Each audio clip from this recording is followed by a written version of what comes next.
நாமக்கல் நடைபெறும் நிகழ்ச்சியில் பெரிய கட்சி நம்மிடத்திலே வந்துவிட்டது. அங்கே கொடி அசைத்துக் கொண்டிருக்கிறார்கள். பாருங்கள், பிள்ளையார் சொல்லி போட்டு விட்டது என்று சொன்னார்கள். இப்போது பிள்ளையார் சொல்லி அல்ல, வேறு சொல்லி போடப்பட்டிருக்கிறது.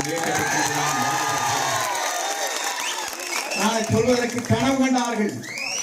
எல்லோருடைய முதுகிலே ஏறி சவாரி செய்யலாம் என்று சில பேர் கனவு கண்டார்கள். ஆனால் மக்களாக இருக்கிற ஒரு சக்தி விஜய் அவர்களை தமிழ்நாட்டுடைய முதலமைச்சராக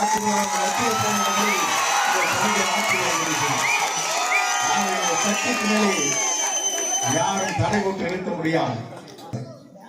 இந்த கூட்டத்தை பார்ப்பதற்கு பிறகு கொங்கு மண்டலமே வியக்க போகின்ற வரலாற்று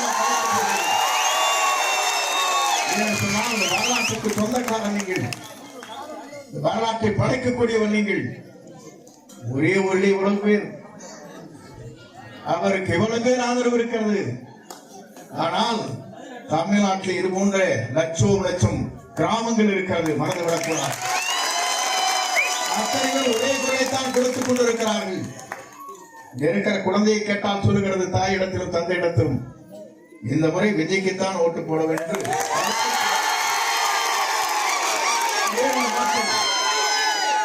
ஆண்டவனை ஆள வேண்டுமா?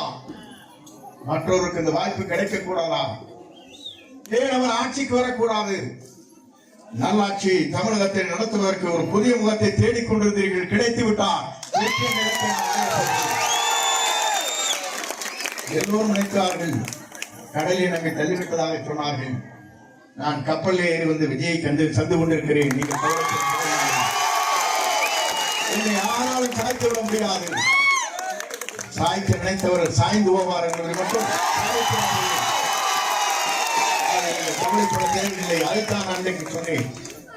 நான் என்று ஒருவன் நினைத்தால் ஆண்டவன் தான் என்று காட்டி விடுவான் என்று அன்றைக்கு சொன்னேன். ஆண்டவன் இங்கே இருக்கிறார். ஆளப்போவது விஜயகாந்த்.